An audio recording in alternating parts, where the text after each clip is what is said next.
श्रीभगवानुवाच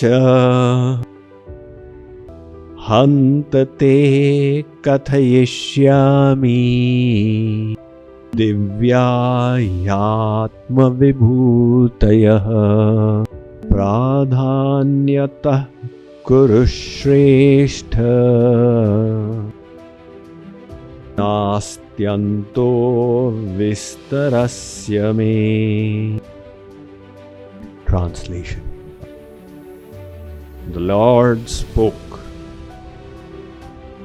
I shall now briefly describe my divine glories to you, O best of the Kurus, for there is no end to their detail.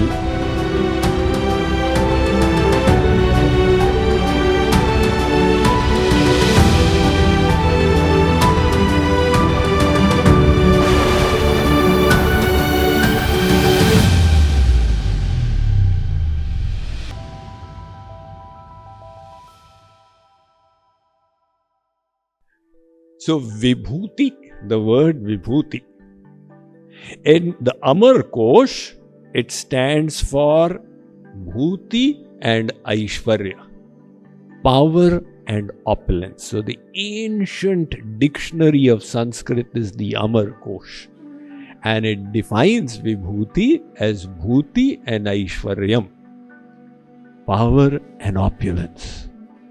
So Shri Krishna says, Arjun, there is no end to my powers and opulences.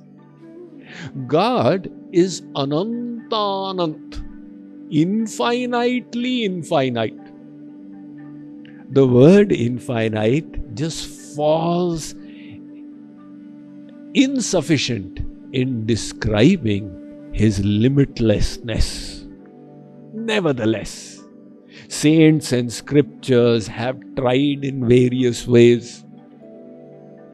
So, Saint Kabir says that if the whole earth was converted into paper and all the oceans were made into ink and the trees of all the forests were converted into pens, and you were to start writing the glories of God, even Mother Saraswati would not be able to complete it.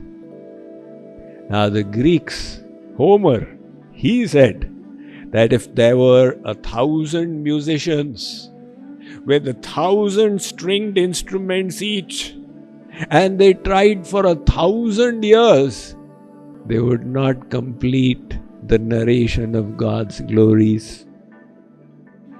Vedvyas informs in the Puranas that Anantashesh, the 10,000-headed serpent on which Vishnuji resides. So Garbhodakshai Vishnu is from the beginning of the universe. Brahma came from him. And ever since Vishnu is there, his bed, Anantashesh is also there. So Anantashesh with his 10,000 hoods, from the beginning of this universe has been narrating the glories of God, and that narration has not ended. Well,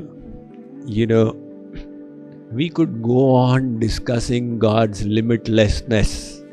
I'd like to remind you of the story that we relished 2 days ago, where Brahma was revealed, the infinite universes that exist. When Chaitanya Mahaprabhu related this to Sanatan Goswami, Sanatan Goswami said, how tiny we are in the magnanimity of creation. And Chaitanya Mahaprabhu said, if a whole universe was to disappear, nobody would know anything further about it. So many are the universes. And all of this is 1/4 of creation. When we say God is Anant, He is truly infinitely infinite. The Ishavasya Upanishad begins from here. Purnamadah Purnamidam Purnat Purnamudachyate Purnasya Purnamadaya Purnamevavashishyate. God is so perfect and complete that anything that emanates from Him is also perfect and complete. So Sri Krishna says, look Arjun, I will only be able to describe it briefly. Because if I go into detail, then there'll be no end to it. Let us see what he chooses to say.